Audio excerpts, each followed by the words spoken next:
We are honored to sit down with the starting quarterback, senior this year, Jay Agnew. And Jay, thank you so much for taking time for us. We're going to have a good time together. I know this can be nerve-wracking. Have you ever done an interview like this before? All right. So just be yourself, be natural. It's going to be all right. Let's walk our way through. So this is your third year playing football in high school. Did you play any football before high school at all? No. I ain't played my freshman year. Okay. So pretty much everything you know about football, you've been learning from this coaching staff. And I know they've added a few pieces, but especially Coach Teddy Pettigrew. What's it like to play for Coach? I know he's sitting in the room, but what's it like to play for Coach Pettigrew and the philosophy there? Exciting. Yeah. Doing everything right. Everything right. All right. And, okay, so let's talk about Friday night a little bit. I know what is the difference you would say this year from last year? Is the game slowing down for you? What would you say is the biggest difference for you between last year and this year? Really, you got to think about where I'm going to throw the ball first before the ball even snap. Okay. Pre-snap read, really. Okay. All right. Are there any is there any times that you have to go to the line and you see something differently and it affects what's getting ready to happen in that play? Mm-hmm. Yeah. Obviously, last Friday night you didn't run the ball as much as far as, handing it off to a halfback or anything like that. A lot of the game planning was done beforehand, knowing that you all could throw it over the defensive heads. And you did that on the second play of the game. What went through your mind, though, because you didn't get to do that on a 1st and 10? The ball flew past you. You're working with a young freshman center. The ball went past you. What did you say in the huddle to get that team back on track? Well, next play, I'm always thinking before the ball even snap, we scoring. Yeah. We scoring automatically. That's why I tell my center, my receivers, I trust my receivers a lot. I know we got a friendship all together.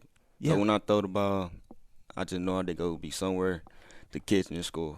Yeah, you got a good group of receivers this year for you, and that proved itself Friday night as you hit Kavion in stride on that 64-yard touchdown to go up 7-0. That was an incredible play. We're looking forward to a lot more of that, hopefully this season. But your senior leadership is so valuable. You're playing defense and offense. I know a lot of guys in the bigger programs, they don't have to do that, but you are having to do that. What was going through your mind?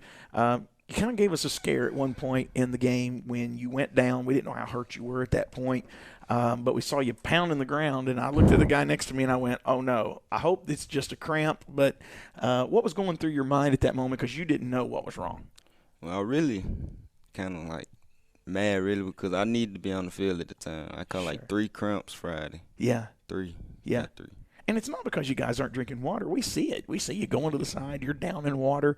And I'm pretty sure you're doing that pregame too. You can't just do it at the game. But, that's got to be frustrating because that's totally out of your control.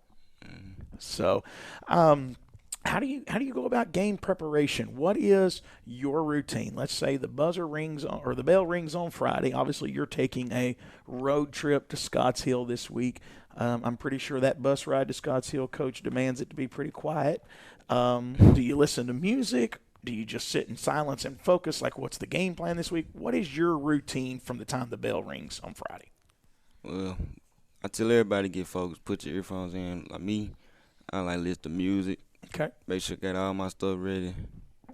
I'm just be ready to play by 7 o'clock. Yeah. Be ready to play. Do you listen to music pretty much till the time you walk out on the field? Or Okay. See, some people, they do it differently. Like we was talking to Jamari last week, and he said he listens to music till right before, and then he just takes it off, starts trying to focus on the game. And you got a good group of seniors, probably one of the bigger senior classes I've seen this school have in a while on the football field. Do you feel like that's translating to the field? Oh, yeah. Absolutely. So you're not having to lead by yourself. Who's some other ones that you feel like on the senior class? I know that Stephon gets a lot of the spotlight, but he's not a senior this year. That leadership, obviously he's a leader, but what are some of the senior leaders that you feel like really come alongside you and help propel this team? About Jace, Nick. Okay. Jason, Nick. They like the leaders of their position. Yeah. You're talking about Jace Beard? Mm-hmm. He had a pretty good night as well. Yeah. Yeah. So fantastic week last week. Hopefully it's something, obviously y'all are building off of that going into this coming season or this coming game Friday night. And, do you go into games with any kind of certain stat in mind that you're hoping you hit, or are you just out there, let's execute the game plan, whatever happens stat-wise? Win. That's it. Win. That's it. Wouldn't it be great in the senior year to go to the playoffs and really, really go long? Maybe even bring home a state championship. That's the goal, isn't it? Yes, sir. All right. We appreciate you taking time for us. This is Jay Agnew, our senior quarterback for the Humboldt Vikings this year, and I'm sure we're going to be seeing a lot of him out on the field and also off the field.